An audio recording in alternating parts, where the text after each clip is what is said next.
Hello friends, KG classes में आपका स्वागत है।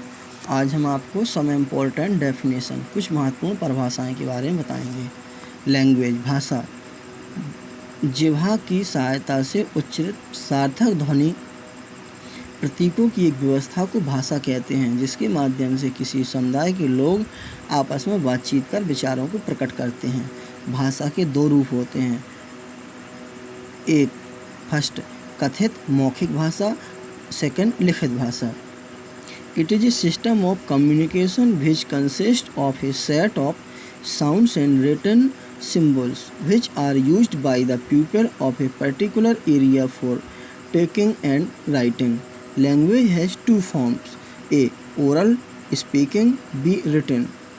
Second, grammar, व्याकरण। ग्रामर के द्वारा भाषा का शुद्ध रूप में उच्चारण करते हुए उसे सही रूप में लिखना व समझना सीखा जाता है। Grammar explain the rules of language to write and speak in a better way.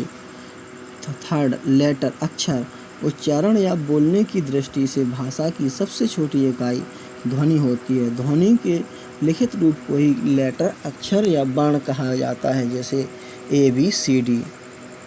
Fourth, word, शब्द।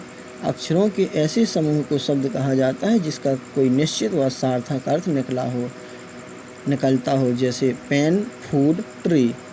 फिफ्थ, अल्फ़ाबेट, वर्णमाला। अक्षरों, वर्णों के क्रमबद्ध समूह को वर्णमाला कहते हैं। प्रत्येक भाषा में इनकी संख्या अलग अलग होती है। अंग्रेजी में अक्षरों की संख्या 26 है तथा हिंदी की वर्णमाला में ये 52 की संख्या में है। Alphabet is a fixed set of letters arranged in a proper sequence for use in written a language. English language has 26 alphabet, while Hindi has 52.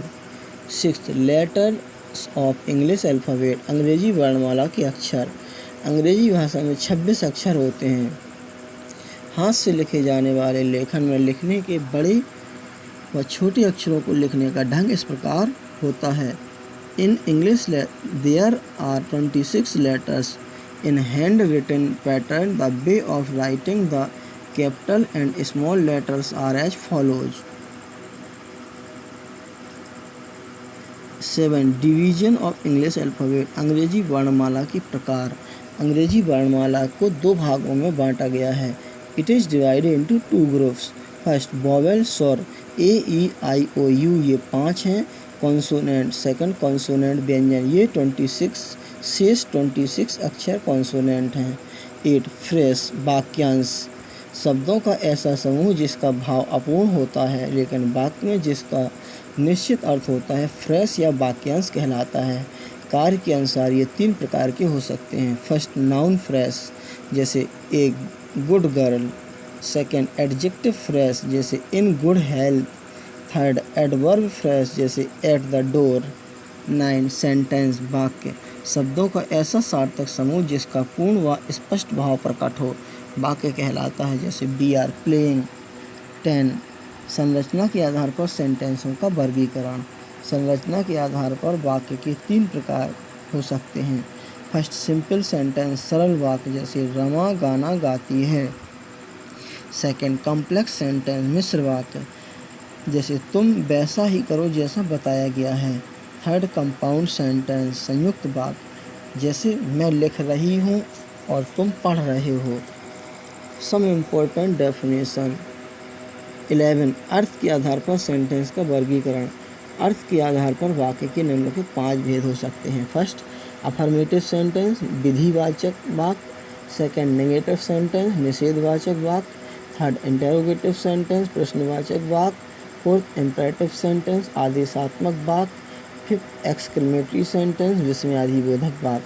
12. Parts of a sentence. प्रत्येक वाक्य के 2 भाग होते हैं। ए, सब्जेक्ट, उद्देश्य। Second, predicate, विधेय, जैसे Ram and Lakshman went to jungle.